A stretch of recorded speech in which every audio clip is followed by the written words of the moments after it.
C'est toujours un réel plaisir de vous tenir informés. Mesdames et messieurs, bienvenue à cette grande édition du journal dont voici les titres. Affaire démission Kabound, un cadre de l'Union sacrée de la nation l'invite à quitter le pouvoir avant de subir une humiliation de ses pairs. Willy Michiki pense que les temps sont mauvais pour le président AI de l'UDPS devant ses vagues de déclarations. 9e édition des Jeux de la francophonie, le Premier ministre Samalou Koundé a pied d'œuvre pour sauver la RDC en vue de l'organisation de cette compétition à Kinshasa. Ce jeudi, les comités de pilotage étaient réunis à la primature pour préparer les rapports et faire l'évaluation sur l'avancement des travaux. C'est tout pour les titres. Bienvenue à ce journal présenté par Guy Bouchard-Djofé.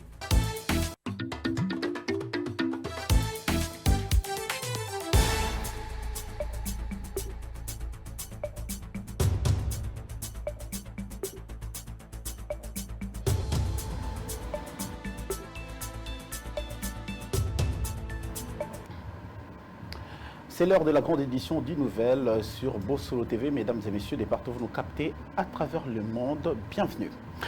Depuis Brazzaville, capitale du Congo d'en face, le président de la République démocratique du Congo, Félix-Antoine Tshisekedi Tshilombo, a pris la présidence tournante de la communauté économique des États de l'Afrique centrale ce mercredi 19 janvier. Dans cette organisation sous-régionale, l'engagement de la République démocratique du Congo pour cette nouvelle fonction est de promouvoir la croissance économique. Images et commentaires. Aujourd'hui, pour la dernière fois, à un sommet ordinaire de la CAC. Le moment fort de cette 20e session des chefs d'État et de gouvernement de la CEAC aura été cette cérémonie de passation de témoins entre le président sortant et le président entrant. Félix-Antoine Tshisekedi Tshilombo devient ainsi le président en exercice de la CEAC en remplacement de Denis Sassou Nguesso, arrivé fin mandat. Le président de la République démocratique du Congo va ainsi combiner pendant quelques semaines la présidence de l'Union africaine et celle de l'Afrique centrale, renforçant ainsi son leadership à l'échelle continentale. Dans son discours d'acceptation, le nouveau président de la CEAC a pris l'engagement de poursuivre les réformes en cours de l'organisation sous-régionale. Conformément à la vision que nous avions définie ensemble en 2019, et dans le but de la matérialiser, l'exercice du mandat de la République démocratique du Congo à la tête de notre organisation se focalisera en priorité sur l'amélioration générale du capital humain, mais plus spécifiquement au secteur de l'éducation, de la santé et de la culture pour le renforcement de l'intégration régionale et afin que cela puisse accentuer le développement en Afrique centrale. Excellences, Mesdames et Messieurs, il vous souviendra qu'en matière d'intégration, en vue de hâter la mise en place du traité d'Abuja, entré en vigueur le 12 mai 1994, 5 axes avaient été retenus pour la CEAC dans les domaines, premièrement, des affaires politiques, de la paix et de la sécurité, deuxièmement, du marché commun, des affaires économiques, monétaires et financières, troisièmement, de l'environnement, des ressources naturelles, de l'agriculture et du développement rural, quatrièmement, de l'aménagement du territoire et des infrastructures, et enfin, de la promotion du genre, du développement humain et social. Quant aux travaux eux-mêmes, ils se sont déroulés en 2 parties. Ouvrant les travaux, le président Denis Sassou Nguesso a félicité ses homologues pour toutes les décisions prises lors de la dernière session. Les présidences assises marquent la fin du premier mandat de la présidence tournante de notre communauté régionale.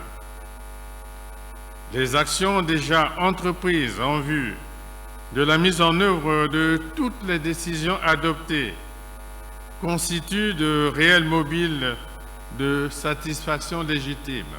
Nous pouvons aussi nous féliciter des décisions prises en ce qui concerne la mise en place du Fonds de compensation de coopération et de développement. 5 chefs d'État de la CEAC ont participé à cette réunion en présentiel. Le prochain sommet aura lieu au mois de juillet de l'année en cours à Kinshasa, que le chef de l'État a retrouvé après un séjour éclair de 24 heures. Et dans le chapitre politique, vous devez retenir également qu'en sit-in ce jeudi à la primature, les membres, cadres et militants du parti politique Kita ont été dispersés par les éléments de la police nationale congolaise venus pour exiger le départ du Premier ministre Jean-Michel Sama Lukonde. Quelques militants ont été interpellés par la police et d'autres dispersés violemment par les éléments de force et de sécurité, a déploré le secrétaire général de cette formation politique Kita. Selon Blaise Kindala, la force et l'énergie utilisée par la police doit être mis au service de la nation pour répondre aux besoins multiples dont l'eau, l'électricité, les hôpitaux dignes ainsi que l'amélioration du social de la population congolaise. Suivez. Nous sommes arrivés et nos militants arrivés par groupe, quand on a atteint le nombre de 5000, pratiquement on a atteint le nombre de 5000 parce que c'est des fédérations qui venaient de partout. Et nous avons subitement vu un dispositif de jeep de la police qui sortait de partout pour pouvoir brutaliser, taper, bâillonner. Il y a même de nos militants qui sont blessés. Et plusieurs sont arrêtés. En ce moment où je vous parle, il y a notre fédéral de Funa qui est porté disparu. Il y a le président qui a été amené à une destination inconnue. Et ça, nous ne pouvons pas accepter. Il y a près de 150 personnes vivant avec handicap qui sont aussi portées disparues. Des personnes vivant avec handicap qui sont venues réclamer leurs droits. Pourquoi utiliser une force pareille, comme si on était en guerre contre quelqu'un? Cette force, vous devez la sortir pour pouvoir, ces énergies, vous devez les sortir pour pouvoir faire quelque chose pour cette population qui n'a pas d'eau, qui n'a pas d'électricité, qui n'a pas de route, qui n'a pas d'hôpitaux dignes. Et vous utilisez cette énergie pour disperser les paisibles citoyens qui n'ont rien fait d'autre plutôt que réclamer leurs droits les plus élémentaires, garantis par la Constitution. Et nous dénonçons ça, nous mettons la communauté nationale et internationale à témoin. Aujourd'hui, notre président et tous les membres du parti doivent être libérés, sans aucune autre condition. C'était là les propos du secrétaire général du parti politique qui manifestait ce jeudi à Kinshasa.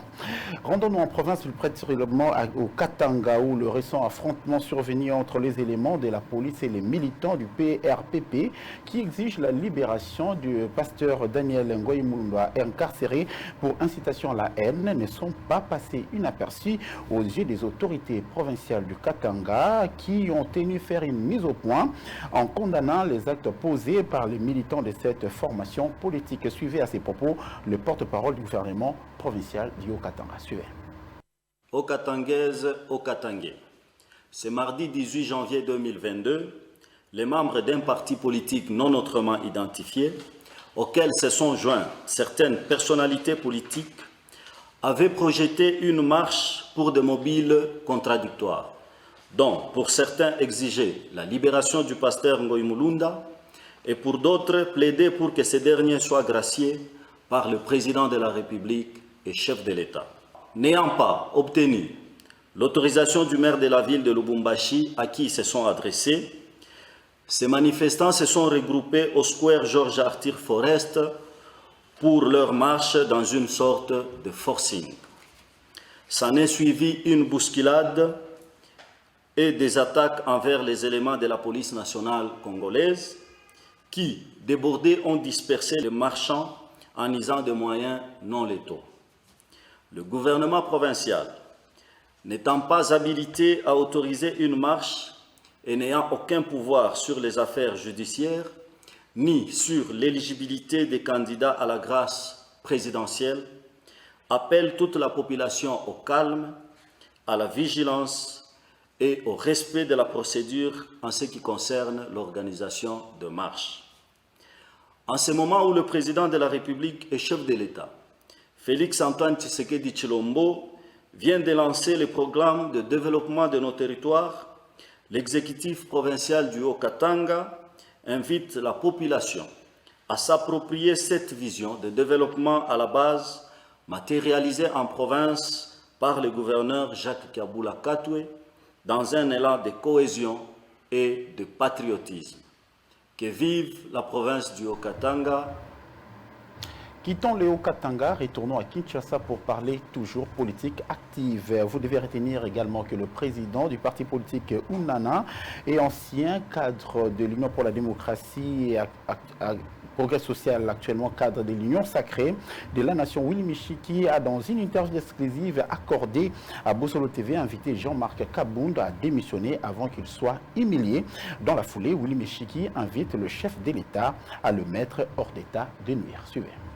Les réactions ne cessent de tomber après la démission par tweet de Jean-Marc Kabound au poste de premier vice-président de l'Assemblée nationale. À son tour, le président de l'UNANA et ancien cadre de l'UDPS, Willy Michiki, invite Jean-Marc Kabound à écouter la voix de la sagesse en démissionnant avant qu'il soit humilié ou sortir par la petite porte.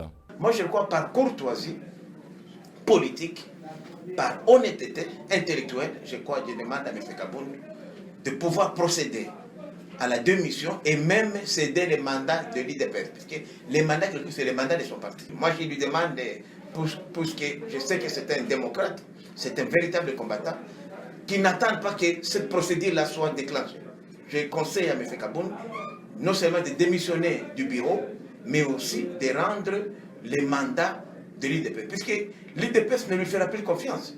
Si vous perdez la confiance de l'autorité morale, automatiquement, il n'y a plus de confiance. Donc, il a intérêt aujourd'hui à s'éclipser et attendre ce qui pourrait lui arriver. En outre, Willy Michiki révèle que Jean-Marc Kabound représente un danger pour la réélection de Félix Tshisekedi en 2023 et invite le chef de l'État à les mettre hors état de nuire. Je crois que M. Kabound aujourd'hui représente un danger pour la réélection de Tshisekedi. C'est un conquérant pour moi, de Tshisekedi, qu'il faudrait mettre hors d'état de nuire. Ce que j'ai dit, malheureusement, finit toujours par se réaliser. Donc, le cas Kabound doit être réglé maintenant. Et s'il y a d'autres cas similaires, et ça sera un cas de jurisprudence, que les autres, non, si j'ose faire ça, voilà ce qui m'attend. C'est d'une fils du pays invite l'autorité morale de l'Union sacrée de la nation à mettre en place un nouveau gouvernement pour faire face à plusieurs défis tels que sécuritaire, amélioration des conditions de vie de la population et préparation des échéances électorales à venir. Écho des institutions, on en parle également dans cette édition du journal. Sachez-le qu'en marge de la célébration le 24 janvier prochain de la Journée mondiale de l'éducation, le représentant résident de l'UNESCO en République démocratique du Congo, Jean-Pierre Ilboudo, a échangé avec le membre de la commission socio-culturelle afin d'approfondir la réflexion sur le sujet de la gratuité de l'éducation en République démocratique du Congo. Suivez. Le représentant résident de l'UNESCO en République démocratique du Congo s'est entretenu au cours d'une séance de travail ce mercredi dans la salle de banquet du Palais du Peuple avec le membre de la commission socio-culturelle et c'est en marge de la célébration de la journée mondiale de l'éducation prévue pour le 24 janvier prochain. C'est en perspective de cette journée que l'UNESCO a souhaité échanger avec les députés membres de la commission sociale et culturelle principalement sur la question liée à la mise en place et l'évolution de la gratuité de l'enseignement. Comme vous savez très bien, c'est une des grandes réformes de cette législature. Et cette réforme attire l'attention et de tous les Congolais, mais aussi de tous les partenaires internationaux. C'est pourquoi nous avions voulu échanger tout autour de cela.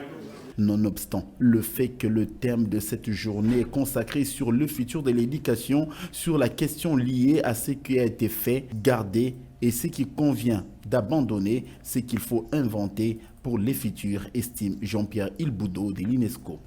Nous avons été très sensibles au fait que la commission est en congé, c'est le congé parlementaire, mais le nombre de membres de la commission qui est venu ici, je crois que c'est un nombre important qui montre l'intérêt que la commission a pour les questions socioculturelles et notamment pour l'éducation. Et nous avons également été très fascinés par la maîtrise et la connaissance que le président de la commission et partant la commission a de la question éducative par rapport à l'exposé qui a été fait. Et nous sommes très heureux de voir que les préoccupations du président sont celles que l'UNESCO a également. Et c'est pourquoi nous sommes confiants que leur participation à cette journée de réflexion amènera des inputs et des suggestions, j'allais dire, pertinentes qui pourraient aider donc à mettre en place une task force pour réfléchir sur la question. Les membres de la commission socio-culturelle estiment qu'à la fin de cette séance, des propositions assorties seront envoyées au chef de l'État afin de prendre compte du travail fait par les experts aux fins de pallier à la problématique de la mise en œuvre de la gratuité de l'éducation en République démocratique du Congo. Prenons cette nouvelle en bref avant de poursuivre l'élan de cette édition d'information, financement de projets de développement, l'aménagement du territoire signe un accord avec la firme EDO.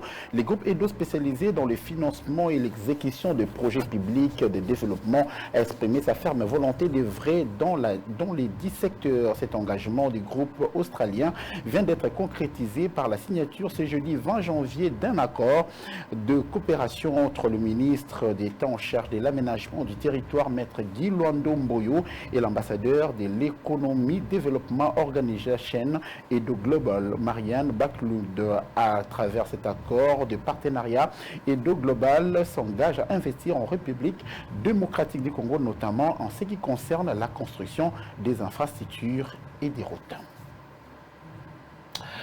Autre nouvelle, la FENAPACO a procédé à la publication du rapport sur la Convention des Nations Unies aux droits des personnes handicapées et sur les bilans du gouvernement Sama Lukonde aux questions des handicaps.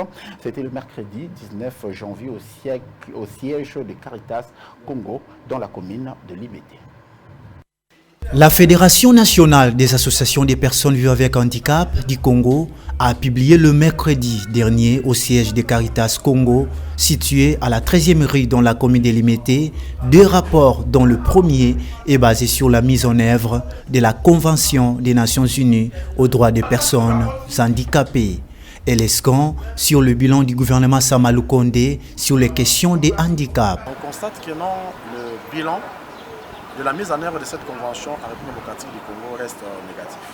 Parce que par rapport au travail que nous avons fait sur le terrain, les enquêtes que nous avons menées, les personnes vivant avec handicap continuent toujours à être en difficulté, n'est-ce pas? Et les personnes vivant avec handicap n'ont pas accès à l'éducation, ni à la santé, ni à l'emploi. Pour Maître Patrick Pindou, coordonnateur de la dite fédération, l'application de la Convention des Nations Unies aux droits des personnes handicapées souffre encore d'application en RDC. Il n'y a pas vraiment de politiques publiques qui ont été mises en place par les gouvernements pour assurer une vie meilleure aux personnes vivant avec handicap.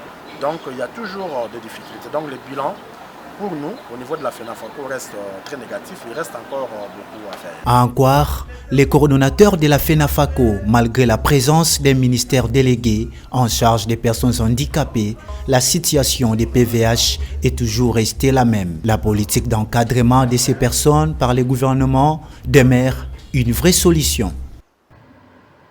Et en santé, informons-nous un peu sur l'insuffisance rénale, qui est une maladie qui tue plus d'une personne par minute dans le monde. À ce sujet, votre rédaction est allée à la rencontre du docteur Jean-Baptiste Sonji qui explique les causes ainsi que les conséquences de cette maladie. Il est au micro de Davina Chimanga. Plusieurs sont ceux qui parlent de l'insuffisance rénale comme une maladie incurable, pourtant elle ne l'est pas toujours. À ce sujet, le docteur Jean-Baptiste Sonji, chirurgien et spécialiste en santé publique, explique qu'est-ce qu'une insuffisance rénale. Une insuffisance rénale, c'est lorsque le rein n'assume plus son rôle dans l'organisme. Il existe 2 types d'insuffisance rénale, a-t-il dit, chronique et aiguë, dont multiples causes sont à la base, notamment l'automédication. Il y a 2 types d'insuffisance rénale. Il y a l'insuffisance rénale aiguë, c'est-à-dire qui arrive brusquement. Puis il y a l'insuffisance rénale chronique. Chronique, c'est-à-dire que c'est une maladie qui a commencé à un moment donné, qui évolue lentement jusqu'au moment où il atteint un stade chronique terminal, c'est-à-dire où vraiment le rein ne fonctionne absolument plus. L'insuffisance rénale peut être une conséquence de l'hypertension artérielle. Mais il y a aussi des insuffisances rénales qui sont liées à des maladies qu'on appelle maladies auto-immunes, c'est-à-dire que l'organisme, normalement, il est préparé pour ne pas s'attaquer à ses propres organismes, quoi. Des traitements appropriés sont des rigueurs en cas d'insuffisance rénale. Mais pour l'insuffisance chronique au stade terminal, ce spécialiste chirurgien précise qu'une transportation de rein est la meilleure solution. La dialyse ou l'hémodialyse sont devenus des traitements d'attente. Le traitement de fond d'une insuffisance rénale chronique terminale, c'est la transplantation rénale. La santé est un état de complet bien-être physique, mental et social. Mais nombreux sont ceux qui souffrent de certaines maladies, parfois chroniques ou aiguës sans les savoir.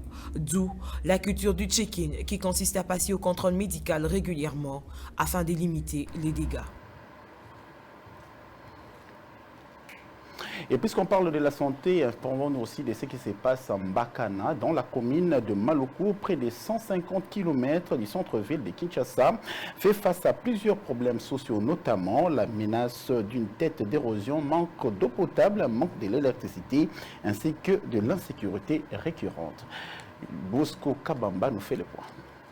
La cité Mbakana, située à 150 km du centre-ville de Kinshasa, est menacée par une tête d'érosion qui inquiète sérieusement les habitants de cette contrée. Souciés de vivre aisément, ces habitants invitent le gouvernement à agir dans toute urgence avant que le pire n'arrive.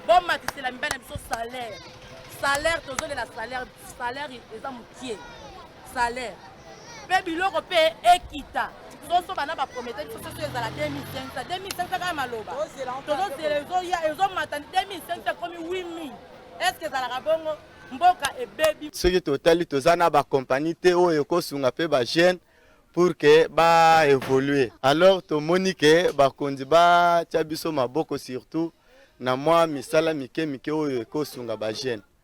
Moi ba société, moi ba nintu, moi ba ONG batira biso mai tonyo kama na mtu tokitaka na mai batu msusu pe bachura na mai ngomba bana mike bakokate. Cette population se plaint du manque d'électricité, manque d'eau, l'insécurité criante ainsi que les conditions de vie restées misérables. Kaka sima près de parcelles là moi déjà que mbo libulu munene banda kumsu déjà si koti na kati bon ndenge ka solution tozolo bana ke soki ke intervention ekozala ba canal eko komema mai ti ekota na zamba ne bale wana nde kimia eko kota mais na ba condition oyo tozana ngo oyo ils ont progressé voire même ko atteindre tin hôpital général na biso donc ba luki ba voisin moya ko sala ba barrière ils ont simbaté. Les habitants de Mbakana comptent sur la bonne volonté des autorités politiques congolaises pour leur mieux-être. Quittons Mbakana, rendons dans l'hôtel du gouvernement où le Premier ministre Jean-Michel Sama Lukonde a présidé ce jeudi 20 janvier dans son cabinet de travail la première réunion du comité de pilotage du 9e jeu de la francophonie. Il était question d'évaluer l'état d'avancement des travaux pour faire rapport au chef de l'État Félix-Antoine Tshisekedi Tshilombo qui tient à l'organisation de ces jeux de la francophonie à Kinshasa, capitale de la République démocratique du Congo. Suivez.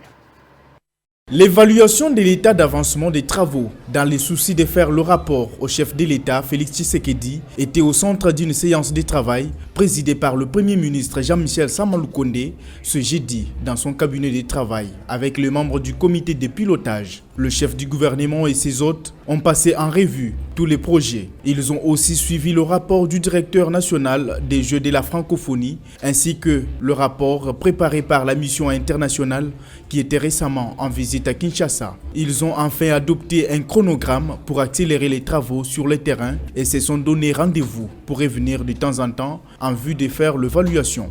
Alors, Son Excellence, Monsieur le Premier ministre, chef du gouvernement, il nous a invités pour qu'on puisse échanger sur l'organisation de ce 9e jeu de la francophonie ici à Kinshasa. Nous devrions adopter un chronogramme. Nous devrions voir comment, à chaque étape, qu'on doit évaluer les travaux, l'état d'avancement des travaux et faire les rapports au gouvernement et au chef de l'État. C'est dans ce cadre-là que nous nous sommes retrouvés ici.